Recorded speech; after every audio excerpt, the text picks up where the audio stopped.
Então eu separei algumas passagens da Bíblia aqui para vocês. 6 passagens bíblicas, eu podia apresentar muitas outras. 7, na verdade.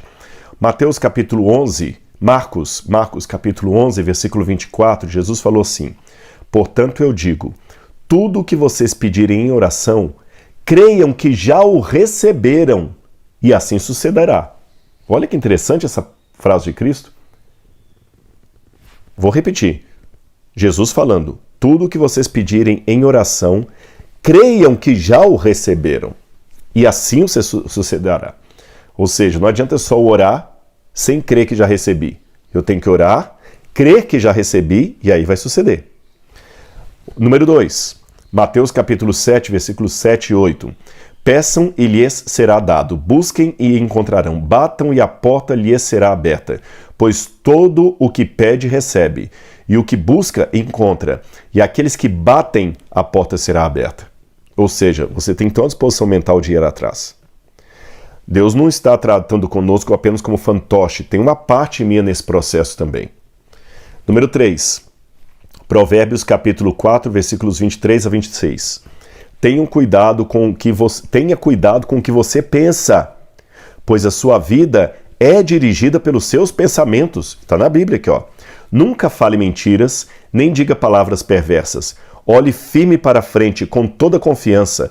Não abaixe a cabeça envergonhado. Pense bem no que você vai fazer e todos os seus planos darão certo. Evite o mal e caminhe sempre em frente. Não se desvie nenhum só passo do caminho certo. Outra passagem fortíssima. Mateus 9, versos 21 e 22. Pois essa mulher dizia consigo mesma, aquela mulher do fluxo de sangue, se eu apenas conseguir tocar em suas vestes, serei curada. Jesus virou-se para a mulher e disse, alegre-se, minha filha, vá em paz, a sua fé te curou. E naquele momento a mulher se curou. Olha interessante, no grego está, a mulher se curou.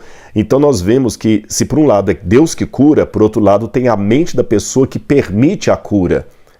Ou seja, embora o milagre pertença a Deus, eu tenho uma participação nele. A mulher se curou. Olha, isso aqui me chamou a atenção. Foi Jesus que a curou e ao mesmo tempo ela se curou.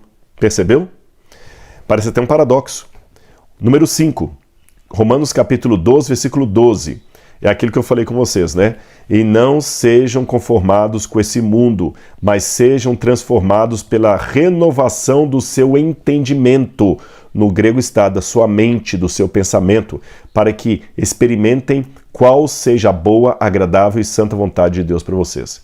O pensamento me permite experimentar a boa vontade de Deus para mim. E Mateus capítulo 9, verso 29, de acordo com a sua fé, isso será feito a você. Aliás, frase que Jesus disse várias vezes em vários momentos de cura. Até lendo aqui, eu me lembrei também de uma coisa, agora no exemplo negativo, Jesus em Mateus capítulo 5, olha como é que ele falou assim, se um homem olhar para a mulher com desejo impuro em seu coração, já adulterou com ela. Percebeu? Jesus coloca aqui que o pensamento é uma coisa tão forte, Mateus capítulo 5, versículos 27 até o 28, até o 29. É tão forte esse negócio do pensamento que você pensar numa mulher com pensamento impuro, você já adulterou com ela. Olha bem. Esse negócio de boa intenção o inferno está cheio, realmente, de má intenção também. Eu não preciso pecar para ser um adúltero, basta pensar, porque, na verdade, o pensamento é só uma antecipação do que eu vou fazer. Isso é muito sério. Tem um outro texto aqui do Antigo Testamento, Provérbios, capítulo 24, versículo 10, que diz assim, se te mostras fraco no dia da angústia, tua força é pequena. Ou seja, se você já vai duvidando, fraquejando, não vai dar certo. Eu quero ler para vocês também um pensamento de uma autora que ela é muito preciosa aos adventistas do sétimo dia. Para quem não é adventista, não precisa se preocupar, mas eu estou citando, como eu poderia citar Calvino, Wycliffe, e Ellen White escreveu uma coisa que me chamou bastante atenção. Está no livro Mente, Caráter e Personalidade, uma coletânea de textos dela sobre o poder da mente, das emoções, e no volume 1, página 99, ela diz assim, é o árduo estudo, a dura labuta, a perseverante diligência que alcançam vitórias. Não desperdices horas nem momentos. Os resultados do trabalho, sério e fiel trabalho, serão vistos e apreciados. Os que desejam ter mente mais forte podem alcançá-la mediante o esforço. A mente aumenta em poder e eficiência pelo uso. Torna-se forte pelo árduo raciocinar. Olha aqui, a mente torna-se forte pelo árduo raciocinar. Parênteses aqui no que ela escreveu. Eu fico pensando pelas palavras dela aqui, eu concordo, que a mente é como se fosse quase uma musculatura. Se você vai para a academia todo dia, corre, malha e tudo mais, seu corpo vai ficando mais robusto. Você consegue pegar mais peso, consegue correr mais cansando-se menos, tem uma melhor disposição física. A mente é a mesma coisa. Agora, se eu só fico comendo fast food, assistindo televisão e não faço exercício físico, eu vou me tornando flácido, eu vou me tornando indisposto, sem energia física. Também, se eu não exercito a mente pelo árduo, interessante a expressão dela, o árduo raciocinar, a mente também vai atrofiando. Aí, continuando. Aquele que usa mais diligentemente suas faculdades mentais e físicas alcançará os maiores resultados. Toda faculdade de nosso ser fortalece-se pela ação. E é interessante que ela escreveu isso aqui no século XIX, muito antes de Freud, falar do inconsciente. Agora, quais são os riscos, então, do mau uso da lei da atração ou dos conceitos da lei da atração? Eu vou colocar alguns riscos aqui para servirem de alerta, tanto daquele que quer abraçar a lei da atração sem nenhum crivo, como daquele que quer rejeitar tudo que diz a lei da atração por mero preconceito. Como eu falei, rasgando todas as notas de $100 porque descobriu que há algumas falsas no mercado. Vamos lá. Número 1. Um risco de quem abraça a lei da atração sem nenhum critério é achar que a cura não tem nada a ver com Deus, só com o meu poder materializador. Tá bom? Tem até um livro desses da lei da atração que diz assim: a lei da atração é apenas sobre a visualização. É por isso que eles dizem para criar placas de visão. Você deve visualizar as coisas que você quer e elas virão até você. Não é bem isso. Não é bem isso, tá bom? Eu tenho que entender que é Deus que permite que a coisa venha. Não é o meu pensamento, porque aqui tem um viés humanista. E muitas vezes o que eu preciso não é de autoajuda com U, é de autoajuda, ajuda do alto. Então corre esse risco de criar a lei da atração uma lei meramente humanista. Deus é quase que um elemento desnecessário, é só um enfeite no axioma, porque na equação, Deus é só um enfeite na equação, porque se eu materializar, na minha mente vai vir. E não é bem isso, tá bom? Sem contar que, pegando o que eu li da Bíblia, mais aquele comentário da Ellen White, me chama a atenção que ela fala do esforço da mente. Então é uma coisa conjunta.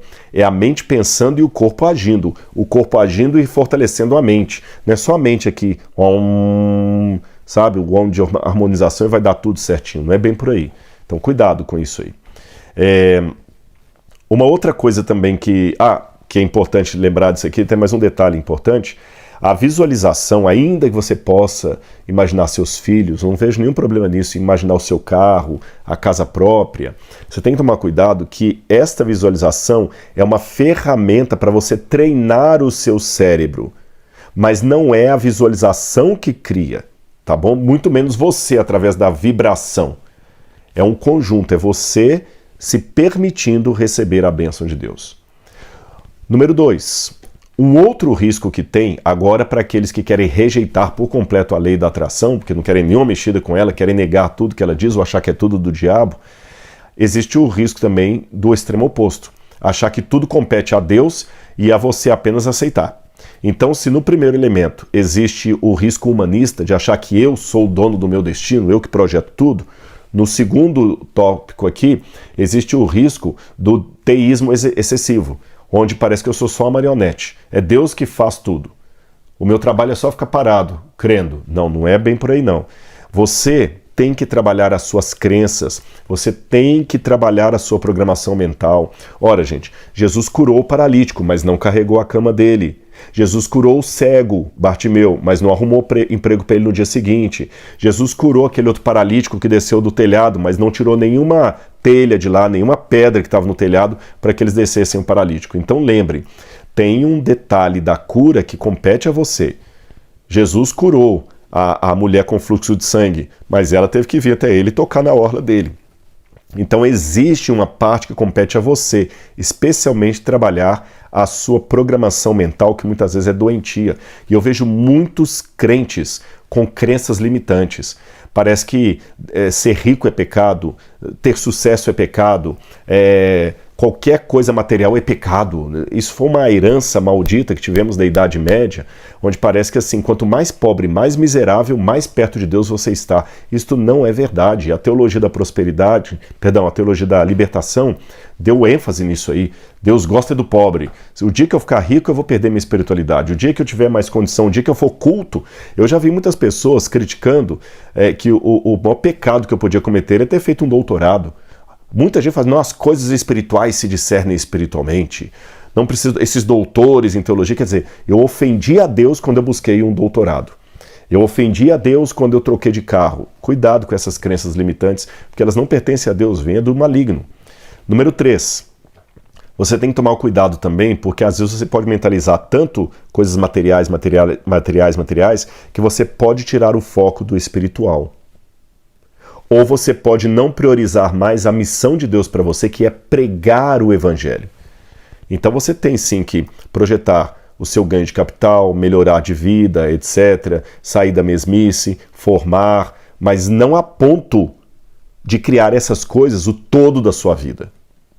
Ora, muitas pessoas aí riquíssimas ficaram milionárias, bilionárias, mas perderam a saúde, a família, os amigos e a espiritualidade de tabela. Muito cuidado com isso.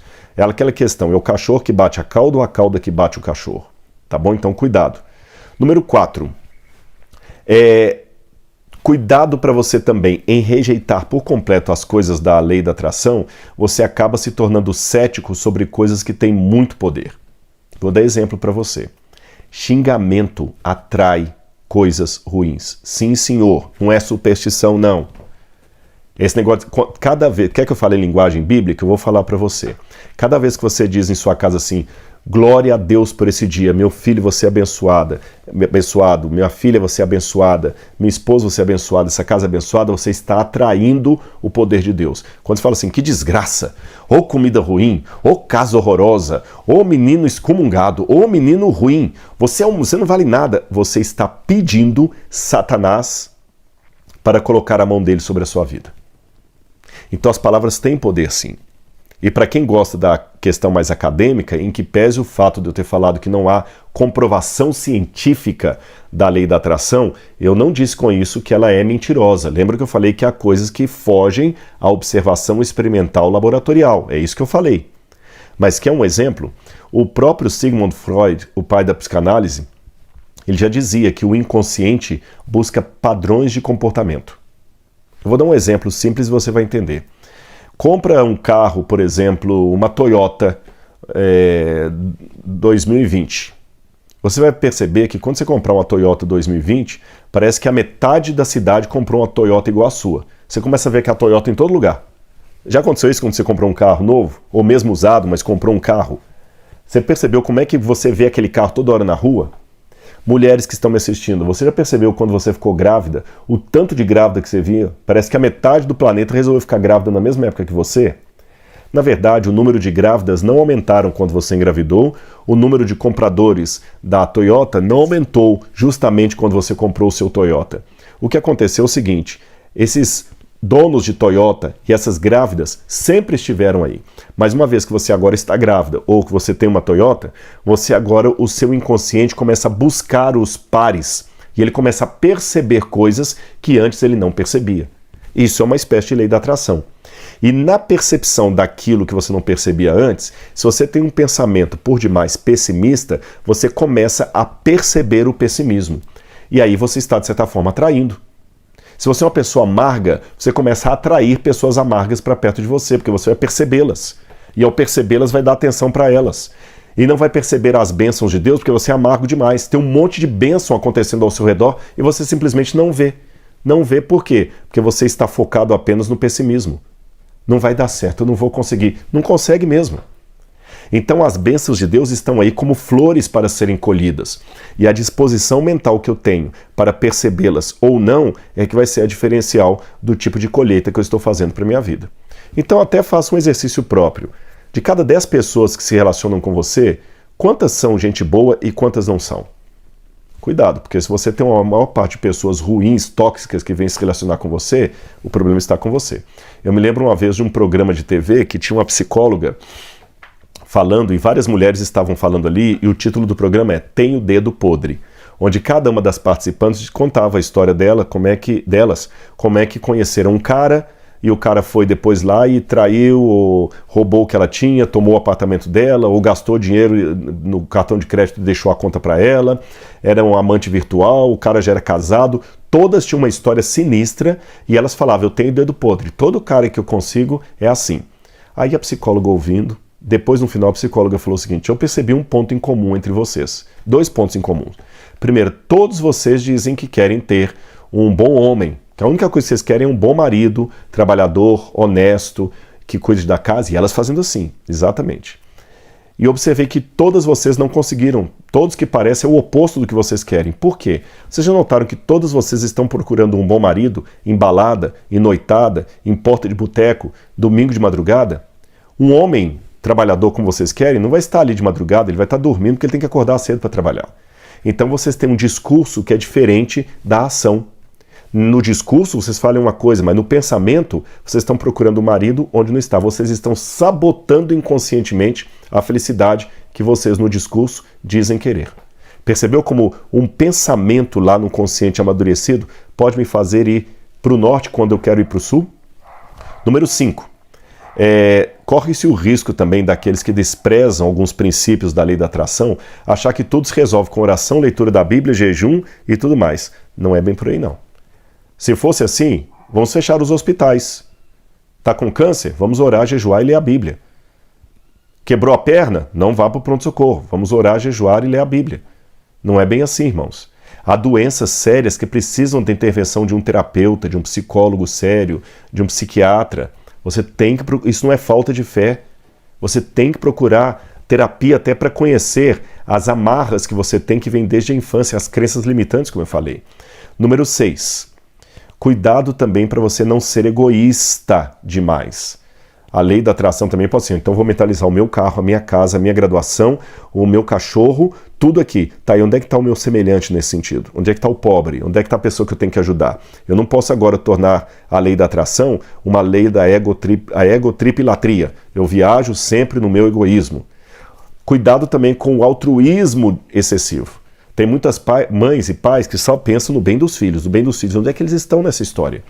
Uma coisa que quem viaja muito de avião aprende é o seguinte, sempre a aeromoça diz, em caso de despressurização, máscaras de oxigênio cairão automaticamente. Retire-as do seu compartimento, coloque primeiro sobre si e depois ajude quem está do lado. E por que eles recomendam isso nas aeronaves? Porque você está com a criança do lado. No desespero a máscara caiu, a despressurização é muito rápida. Você coloca a máscara no menino, ele debate e arranca a máscara, você não vai ter força para repetir aquele processo uma segunda vez. Vai morrer você e o menino. Então há momentos na vida que temos que pensar primeiro em nós mesmos. Cuidado com o excessivo altruísmo e cuidado com o excessivo egoísmo. Número 7. Nunca fuja, isso aqui é um lema do seja feita a tua vontade. Há muitas pessoas que querem mentalizar tanto as coisas a ponto de esquecer do seja feita a tua vontade. Jesus tinha uma vontade, ele mentalizou. Pai, se possível, afasta de mim esse cálice, porque Jesus não queria beber o cálice do Calvário. Mas, depois do mas, seja feita conforme o Senhor quer, meu Pai, não conforme eu quero. Então, na lei da atração, lembre-se de pedir tudo, mentalizar o que você quer, mas sempre submetendo o seu pensamento à vontade de Deus, mesmo que ela for diametralmente oposta ao que você quer. Lembrando que muitas vezes a vontade de Deus não é algo rígido, preto ou branco, sim ou não. Deus muitas vezes vai fazer com você o seguinte, como um pai que leva uma filha no shopping, uma criancinha, e fala assim, oi minha filhinha, pode escolher o brinquedo que você quiser aqui na loja de brinquedos que o papai vai levar para você, porque o papai está feliz, é o seu aniversário. E a menina fala assim, é mesmo papai, que brinquedo o senhor quer que eu escolha? Filhinha, o que você quiser, tem boneca, tem casinha, tem o que você quiser, é só você escolher que papai vai pagar e levar. A única coisa que o papai quer é que você brinque com o brinquedo e seja feliz. E ela não escolhe porque ela fica esperando o que o pai vai escolher por ela. Sendo que a única coisa que o pai quer é que ela escolha um dentre vários brinquedos e seja feliz. É lógico, o pai não quer que ela escolha droga, cigarro, bebida alcoólica. Ele deixou o limite, você pode escolher tudo dentro dessa loja aqui. Deus também conosco muitas vezes é assim. Há pessoas que se tornam infelizes de tanto querer ser felizes. Senhor, o que o Senhor quer para a minha vida? Eu quero descobrir a vontade de Deus para a minha vida. E a vontade de Deus, meu irmão, não é necessariamente que você seja médico ou advogado. Ele quer que você escolha uma profissão que Ele vai te abençoar. Tá certo? Então, este é o meu pensamento sobre a lei da atração. Tem muitas coisas que eu apropriei para a minha vida, faz sentido. Muitas coisas que eu levanto a orelha porque são perigosas ou vêm de uma distorção de uma psicologia séria, de uma psicologia bíblica. E eu não vou jogar tudo fora. Também não vou abraçar tudo sem critério.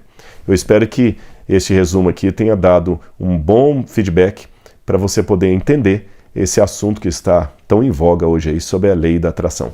Um grande abraço e até o nosso próximo vídeo. Tchau, tchau.